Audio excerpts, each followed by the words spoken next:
اسلام زندہ باد، اسلام زندہ باد، اسلام زندہ باد۔ پرسوں یہ حدیث میں نے پڑھی ابن ماجہ میں کہ ملک الموت کہتا ہے ایتھا النفس الخبیثہ کانت فی الجسد الخبیث، اے خبیث روح جو خبیث جسم میں تھی، اخرجی باہر آؤ۔ اب وہ واپس تو ہو نہیں سکتا، اپنے آپ کو روک تو سکتا نہیں، تو وہ حیران پریشان خوف زدہ، تو اس کے جواب میں اس کو ملک الموت کہتا ابشری ابشری بحمیم وغساق وآخر من شکلہ ازواج، تیار ہو جا خوفناک عذاب کے لیے اور کھولتے پانیوں کے لیے، کانٹے دار جھاڑیوں کے لیے اور بے شمار عذاب کی شکلوں کے لیے۔ تو اس کی روح کو جب کھینچتے ہیں تو رگ رگ سے وہ کٹ کٹ کے نکلتی ہے، تو سارا وجود زیر و زبر ہوتا ہے، سکرات کا درد ساری دنیا کے دردوں پر حاوی ہے۔ جب اس کی روح نکلتی ہے اور اس کو لے کر آسمان پر چلتے ہیں تو دروازے پر پہنچتے ہیں تو اندر سے فرشتے پوچھتے ہیں کون ہے؟ کہتے ہیں فلاں فلاں کا بیٹا ہے۔ کا نفس خبیثہ فی الجسد الخبیث، یہ تو وہی بدماش ہے جو بدماش جسم میں تھا، یہ وہ بدبخت روح ہے جو بدبخت جسم میں تھی، اس کے لیے آسمان کے دروازے نہیں کھول سکتے، اسے واپس کر دیا جائے۔ تو آسمان کے دروازے لا تفتح لهم ابواب السماء ولا يدخلون الجنة حتى يلج الجمل في سم الخياط، کہ ان کے لیے آسمان کے دروازے نہیں کھلیں گے اور ان کے لیے جنت کے دروازے نہیں کھلیں گے، پھر یہ وہاں سے نیچے گرائے جاتے ہیں جو اللہ کا قید خانہ ہے سجین۔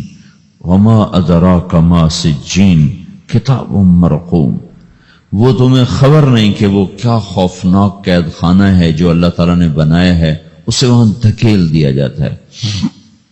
پھر قیامت تک اس کے لیے انتظار کی گھڑیاں ہیں اور عذاب کی شدت ہے۔ اور جب کوئی نیک آدمی اللہ تعالیٰ کے دربار میں جانے کا اس کا وقت آتا ہے تو اللہ تبارک و تعالیٰ فرماتے ہیں ان الذین قالوا ربنا اللہ ثم استقاموا تتنزل علیہم الملائکۃ الا تخافوا ولا تحزنوا وابشروا بالجنۃ التي کنتم توعدون نحن اولیاؤکم فی الحیاۃ الدنیا وفی الآخرہ ولکم فیہا ما تشتہی انفسکم ولکم فیہا ما تدعون نزل من غفور الرحیم۔ جب کوئی نیک مرد عورت کے جانے کا وقت آتا ہے تو اس کے لیے بھی فرشتے آتے ہیں اور آ کر اس کو خوشخبری دیتے ہیں اور آ کر اس کو تسلی دیتے ہیں کہ آپ غم نہ کریں، پیچھے والے بھی آپ کو مل جائیں گے، آپ خوف نہ کریں، آگے ساری منزلیں آپ کے لیے آسان ہیں، آپ کے لیے جنت بھی تیار ہے، رب بھی مہربان ہے۔ اور حدیث پاک میں آتا ہے کہ ملک الموت اور 4 فرشتے آتے ہیں، وہ 4 فرشتے اس کو سہلاتے ہیں، دباتے ہیں کہ موت کا درد اسے محسوس نہ ہو۔ اور ملک الموت فرماتے ہیں ایتھا النفس الحمیدہ کانت فی الجسد الحمید اخرجی، اے نیک روح جو نیک جسم میں تھی باہر آؤ۔ کیا کرو؟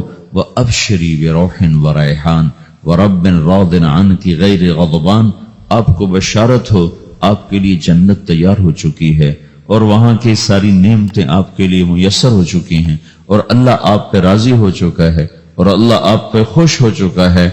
اس پر اس کی روح کو نکالا جاتا ہے، پھر سارے فرشتے اس کو استقبال کے ساتھ جو آسمان پر لے جاتے ہیں تو اندر سے پوچھتے ہیں کون ہے؟ کہ فلاں فلاں کا بیٹا، فلاں فلاں کی بیٹی۔ کہتے ہیں نفس حمیدہ فی جسد حمید، یہ تو نیک روح تھی جو نیک جسم میں تھی، مرحبا بہی، اس کو ہم سب استقبال کس کا کرتے ہیں اور ایک دم آسمان کے دروازے کھلتے ہیں، پھر وہ پہلا دوسرا تیسرا چوتھا سارے آسمان پار کرتا ہوا اللہ پاک کے عرش کے نیچے کے جا کر، مرد ہے یا عورت، وہاں جا کر سجدے میں سر رکھتا ہے اور اللہ تعالیٰ فرماتے ہیں ہاں اس نے ہمیں خوش کیا، ہم اسے خوش کریں گے، اور اس کو عافیت کے ساتھ وہاں آسمان میں، پہلے آسمان سے لے کر اللہ کے عرش تک یہ سب ویٹنگ روم بنے ہوئے جہاں اللہ اپنے اپنے درجات کے مطابق جنت والوں کو ٹھہراتا ہے، اور وہ انتظار گاہ ہے اور وقت ختم ہو جاتا ہے، لہذا انتظار کی جو تکلیف ہے وہ بھی ختم ہو جاتی ہے۔ وقت ختم تو انتظار کا احساس ختم اور ٹائم کے گزرنے کا احساس ختم۔ تو جیسے اصحاب کہف کو اللہ نے غار میں داخل کر کے تو غار کے اندر سے وقت کو نکال کے باہر پھینک دیا. باہر 300 سال گزرے، اندر آدھا ہی دن گزرا تھا. وہ جب اٹھے ہیں تو وہ 25 برس کا نوجوان 350 سال کا ہو کے نہیں اٹھا، وہ 25 سال کی عمر میں اٹھا ہے. نہ ناخن بڑا ہے، نہ مونچھیں بڑی ہیں، نہ ان کی داڑیاں لمبی ہوئی ہیں، چونکہ تو زندہ تھے، مر نہیں گئے تھے. تو زندہ کے تو بال بھی بڑھتے ہیں، ناخن بھی بڑھتے ہیں، لیکن وہ اس طرح اٹھے کہ 300 برس گزر گئے اور 25 برس کا نوجوان 25 سال کی عمر میں اٹھا ہے، 20 برس کا 20 برس کی عمر میں اٹھا ہے. اور وہ کہنے لگے کم لبثنا، بھائی کتنا ٹھہرے ہیں؟ کہ یومن او بعض یومن، لگتا ہے کوئی دن آدھا دن ٹھہرے ہیں. وہ صحیح کہہ رہے تھے. باہر اللہ تعالیٰ نے وقت کی گھڑی کو چلائے رکھا اور اندر غار میں اس کو سوئچ آف کر دیا، نکال دیا کہ یہاں وقت کو داخل نہیں ہونے دیا. تو وقت کے گزرنے سے جو بھی اثرات مرتب ہوتے ہیں وہ ان پر مرتب نہیں ہوئے. تو وہ 20 آدھے ہی دن کے بعد اٹھے ہیں. باہر 300 سال، اندر آدھا دن. یہی کچھ اللہ تبارک و تعالیٰ برزخ میں کر دیتا ہے، وقت کو ختم کر دیتا ہے، گزرنے کا احساس نہیں ہوتا ہے. تو اس طرح میرے عزیزو، یہ دو موتیں ہر انسان دیکھتا ہے. یا وہ جنت کے فرشتوں کا استقبال دیکھتا ہے یا جہنم کے فرشتوں کی مار اور پٹائی کو سہتا ہے. رابعہ بصری رحمت اللہ علیہ کا انتقال ہونے لگا تو انہوں نے رات کو فوت ہوئی تو انہوں نے اپنی خادمہ کو بلا کے فرمایا کہ کسی کو بتانا نہیں، جب میں مر جاؤں تو پڑوس میں 2-4 کو بلا کر نا میرا جنازہ پڑھوا دینا، اور جس کرتے میں تہجد پڑھتی تھی وہی میرا کفن بنا دینا، اور صبح بے شک لوگوں کو بتا دینا میرے مرنے کے بعد میری میت کو رکھنا نہیں، فوراً دبا دینا. تو جب ان کا انتقال ہوا تو انہوں نے پڑوس کے 2-4-10-20 آدمی بلائے اور ان کو تدفین تجہیز سب کچھ ہو گئی. صبح شور مچا کہ وہ رابعہ بصری کا انتقال ہو گیا. تو اگلے دن وہ خواب میں اس خادمہ کو ملی اور کہا بیٹی تیری بڑی مہربانی، تو نے میری وصیت کے مطابق عمل کیا. اس نے دیکھا کہ انہوں نے ایک خوبصورت سبز لباس پہنا ہوا ہے. تو وہ فرمانے لگی، انہوں نے سوال کیا کہ آپ کے ساتھ قبر میں کیا ہوا؟ تو وہ کہنے لگی کہ میرے پاس منکر نکیر آئے تھے اور مجھ سے کہنے لگے من رب کی، تیرا رب کون ہے؟ تو میں نے کہا سبحان اللہ، 40 برس جس کو میں نہ بھولا سکی اس کو 4 ہاتھ زمین میں آ کے میں بھول جاؤں گی. ان کا 42 برس کی عمر میں انتقال ہوا تھا.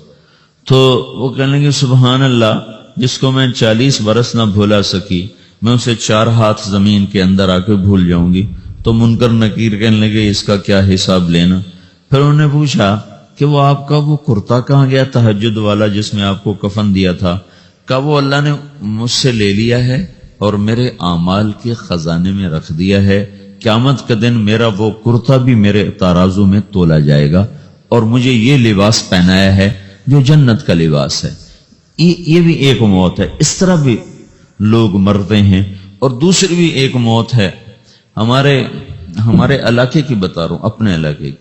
ایک ذمہ دار مر گیا، اس کی قبر کھودی، ساری بچھوؤں سے بھری ہوئی، ایسے جیسے چیونٹیاں پھر رہی ہوتی. تو انہیں وہ بند کر کے دوسری کھودی، ساری بچھوؤں سے بھری ہوئی.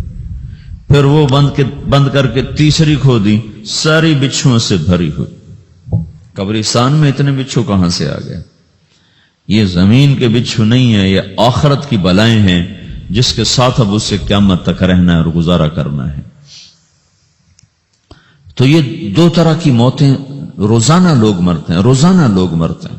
جب نماز کا وقت ہوتا ہے ملک الموت ساری دنیا کا چکر لگاتا اور دیکھتا ہے کون پڑھ رہا ہے کون نہیں پڑھ رہا، کون پڑھ رہا ہے کون نہیں پڑھ رہا. جو نماز کی پابندی کرتا ہے اس کی موت آسانی سے ہوتی، جو نماز میں غفلت کرتا ہے اس کے ساتھ موت کے وقت شدت اور سختی اختیار کی جاتی. تو بھائیو یہ ایک جسم ہے، ایک روح ہے. روح باقی رہنے والی چیز ہے، جسم مٹ جاتا ہے، پھر اللہ سے قیامت کے دن نیا جسم عطا فرمائے گا، ایک نیا جسم دیا جائے گا. روح وہی ہے جو اللہ کے خزانوں میں جمع ہو جاتی ہے.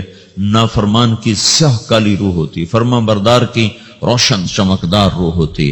تو اللہ نے کچھ تقاضے جسم کے رکھے ہیں اور کچھ روح کے رکھے ہیں. جسم کے تقاضے پورے نہ کرو تو یہ پریشان ہو جاتا ہے، روح کے تقاضے پورے نہ کرو تو یہ پریشان ہو جاتی. روح کی پریشانی جسم سے زیادہ ہے، چونکہ روح کی طاقت جسم سے زیادہ ہے.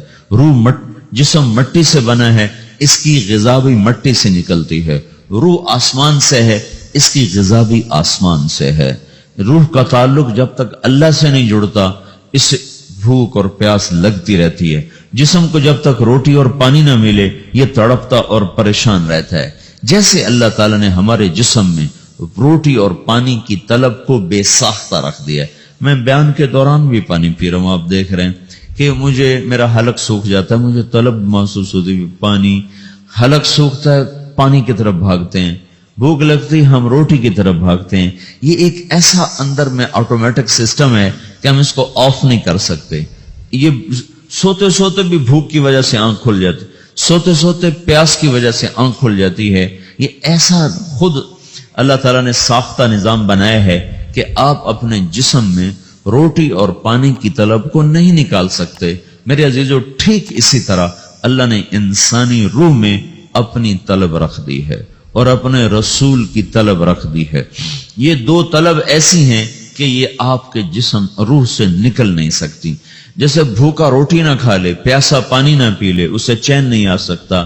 وہ روح جو اللہ اور اس کے رسول سے نہ آشنا ہے، جب تک وہ وہاں تک پہنچ نہیں جاتی اسے چین نہیں آ سکتا، اس کا اندر پریشان رہے گا۔ 1997 میں جب جنید جمشید سے میری پہلی ملاقات ہوئی تو اس نے مجھ سے یہ سوال کیا کہ مولوی صاحب، ایک پاکستانی نوجوان جس گلیمر کو خوابوں میں دیکھتا ہے، وہ گلیمر تو مجھے زندگی میں ویسے ہی حاصل ہے، میرے چاروں طرف زندگی کا رقص ہے اور میری زندگی کی ہر خواہش، ہر تمنا پوری ہے، اس کے باوجود میرے اندر اندھیرا ہے، میرے اندر خلا ہے۔ مجھے لگتا ہے میں وہ کشتی ہوں جس کا کوئی ساحل نہیں، جس کی کوئی سمت نہیں، جس کا کوئی گھاٹ نہیں۔ یہ کیوں ہے؟ میرے ساتھ تو ایسا نہیں ہونا چاہیے۔ ایک عام لڑکا تو کہتا ہے ہائے کاش یہ ہوتا، اس کو وہ نہیں ہو رہا تو پھر وہ پریشان ہے، ہائے یہ ہوتا، ہائے وہ ہوتا۔ تو میں تو ہائے نہیں کرتا ہوں، میری تو ہر لذت اور خواہش میرے سامنے تشتری میں سجا کے پیش کی جا رہی۔ میں کیوں ایسا کر رہا ہوں؟ میں ہائے ہائے کیوں کر رہا ہوں؟ میرا اندر ویران کیوں ہے؟ میرے اندر میں خلا کیوں ہے؟ یہ وہی خلا ہے کہ وہ روح کی پیاس کو شراب میں بجھانا چاہتا ہے، وہ روح کی پیاس کو لڑکی میں بجھانا چاہتا ہے، وہ روح کی پیاس کو موسیقی سے بجھانا چاہتا ہے، وہ روح کی پیاس کو دنیا کی رعنائیوں میں 5 اسٹار ہوٹلوں سے بجھانا چاہتا ہے۔ روح کیا جانے روٹی کیا ہے، شراب کیا ہے، پانی کیا ہے، عورت کیا ہے، موسیقی کیا ہے، گھنگرو کیا ہے، پائل کیا ہے، چھنکار کیا ہے، روح کو ان چیزوں کی کیا خبر؟ امریکہ میں ہماری ایک جماعت تھی تو 4 لڑکے 2 لڑکیاں، 4 لڑکیاں 2 لڑکے مسلمان ہیں۔ تو ایک لڑکے کا نام رکھا تھا ابراہیم، اور اس کو جب پڑھایا نا کلمہ، انہوں نے کہا ہائے، انہوں نے کہا ہائے، اور دونوں ہاتھ یہاں رکھے سینے پر، دل پر، کہا ہائے۔ تو ہمارے ساتھی ہیں ڈاکٹر اختر، وہ کہنے لگا کیا ہوا کیا ہوا؟ کہنے لگا جب سے ہوش سنبھالا یہ جگہ خالی تھی، یہ تیرے کلمہ پڑھانے پر بھر گئی ہے کہ میری خوشی سے ہائے نکل گئی۔ یہ جگہ خالی رہے گی، یہاں شراب نہیں پہنچ سکتی، یہاں نغمہ اور موسیقی نہیں پہنچ سکتی، یہاں تالے لگے ہوئے ہیں، یہاں تک کوئی آواز نہیں جا سکتی۔ دل کے تاروں پر ایک ہی نغمہ چڑھ سکتا ہے اور وہ اللہ کی یاد کا ہے اور اللہ کی محبت کا ہے اور اللہ کے رسول کی محبت کا ہے۔ باقی کوئی مزراب ایسا نہیں جو ان تاروں کو چھیڑ سکے، باقی کوئی چیز، آواز ایسی نہیں جو دل کی دنیا پر جا کر دستک دے سکے۔ یہاں بند دروازے ہیں، یہاں صرف اللہ پہنچے گا، اللہ کے رسول کا تعلق پہنچے گا، باقی کوئی چیز یہاں نہیں جا سکتی۔